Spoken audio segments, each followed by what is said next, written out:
নেন না ভাই, বসুন্ধরা থেকে টাকা নেন। একজন এরকম টাকা নিয়ে দূরের থেকে আমার দেখে যে আপনার কি টাকার লোভ আসে না? না, আমার বোনের লোভ আছে। আমার ব্যক্তিগত স্বার্থ, এটা কোনো রাষ্ট্রীয় স্বার্থ না, ব্যক্তিগত স্বার্থ। ওই স্বার্থে আমি আমার বোনের বিচারের জন্য আমি অনেক আমার প্রিয় যেহেতু বঙ্গবন্ধু শেখ মুজিব, উনার মেয়ের কাছে আমি 26 পাতার আবেগঘন চিঠি লিখছি। একবার সেন্ড করি নাই, অনেকবার সেন্ড করছি। এখন আইন যে উপদেষ্টা ডক্টর আসিফ নজরুল, উনি একটা বক্তব্য রেখেছিলেন মুনিয়াকে নিয়ে। তখন এখন যেহেতু উনি আইন উপদেষ্টা, সেই জন্য আমি ওনার কাছে আমার এই বার্তা পৌঁছানোর জন্য আজকে আপনাদেরকে ডেকে আনা, আপনাদেরকে ইনভাইট করা, আপনাদের কাছে আমাকে সুপর্দ করা। আমি একজন আসামির মতোই আপনাদের কাছে। আমি জানি আপনারা হেস্তনেস্ত করবেন, অনেক কিছু করতে পারেন।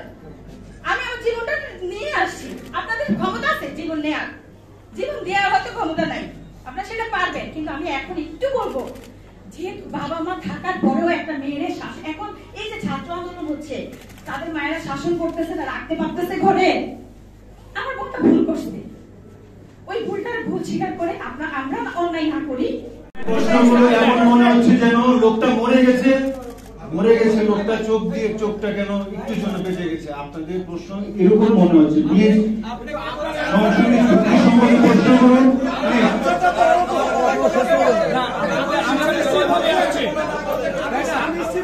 মরে গেছে, আপনি বলছেন যে চোখটা একটুর জন্য বেঁচে গেছে। আপনাদের প্রশ্ন এরকম মনে হচ্ছে আমাদের।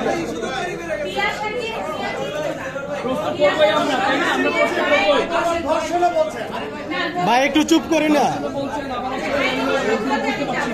ভাই, শুরু করলাম।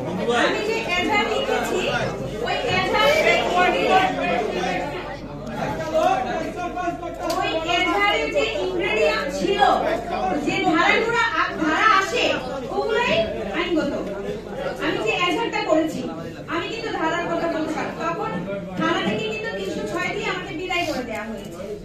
এখানে তারা অনেক মিটিং করেছে। এখন আপনি মেবি নিউজ 24 এর আপনাকে প্রশ্ন করার জন্য আমার খারাপ লাগছে না, থ্যাংক ইউ।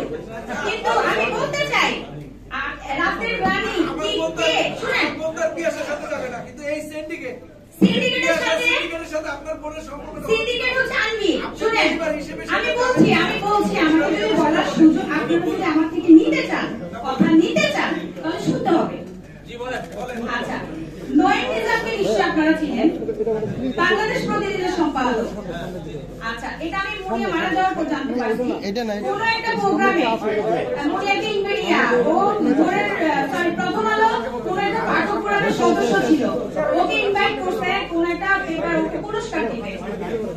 তারপর হচ্ছে আপনাদের নিউজ 24 চ্যানেলে উপস্থাপনা করার একটা প্রস্তাব দিয়েছিল, যেটাতে আমি আমার বোনকে নিষেধ করেছি। আমি বলেছি এটা কমপ্লিট হওয়ার পরে আপনারা চিল্লাচিল্লি করতেছেন কেন? এখানে কাজ করতে না ভাই।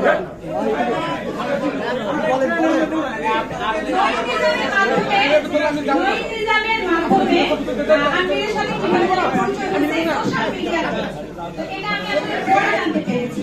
আর বাসা ভাড়ার যে বিষয়টা, এটা নিয়ে আপনারা অনেক নির্যাতন করেছেন,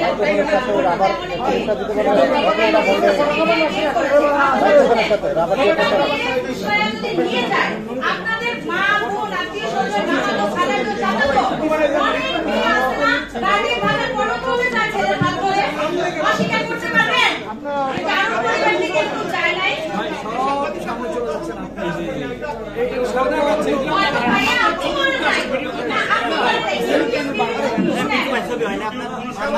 মিন্টু ভাই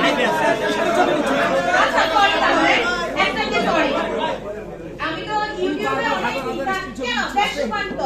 দেশ রূপান্তরের কুমিল্লার প্রতিনিধি জাকির আমার কাছে অফার নিয়ে গেছে 20 কোটি টাকা দিবে যেন আমি মামলাটা তুলে ফেলি। তাই তখন দেশ রূপান্তরে আমাকে নিয়ে মিথ্যাচার করছে। কেন করে নাই বলতেছেন? ও সাংবাদিকরা মিথ্যাচার কেন করে নাই? বলছে চারটা আমি নাকি পতিতা তো সামনে বারবার হাত থেকে কখনো কি পাইছে, বের হতে পারছে, কিছু বের করছেন কি আছে? কেন আপনারা এগুলা করেন? আমি তো আপনাদের সাহায্য চাচ্ছি। আজকে পর্যন্ত, কালকে পর্যন্ত আমার লয়ার আসে নাই। আমি এখন আপনাদের মনুষ্যত্বের জায়গা নাই, এখন বিবেক গেলে আমি নাই। লক্ষ টাকার জন্য, কোটি টাকার জন্য যদি হইতো তাহলে কেন আমাকে অফার করলো? আনবির যদি খুন না করে 100 কোটি টাকা দিবে কেন? আমার সেই মগজ আছে নেয়ার, আমি নিব না। আমাকে মেরে ফেলতে পারবে কিন্তু বিক্রি আমি হবো না। আমি যে লোকের মেয়ে, আপনার কুমিল্লা কি খবর নিয়ে আমি কাঁদি, যে বাবা 71 মুক্তিযোদ্ধা, আমি অস্বীকার করতে পারবো না। এখন ছাত্রদের তেল করতে পারবো না, আমি যেটা সত্যি কথা। ছাত্রদের সাথে আমি আছি, ছিলাম, সংস্কার আন্দোলন করবো, সামনেও করছি, কিন্তু কেউই সহিংসতার কাম্য করে না।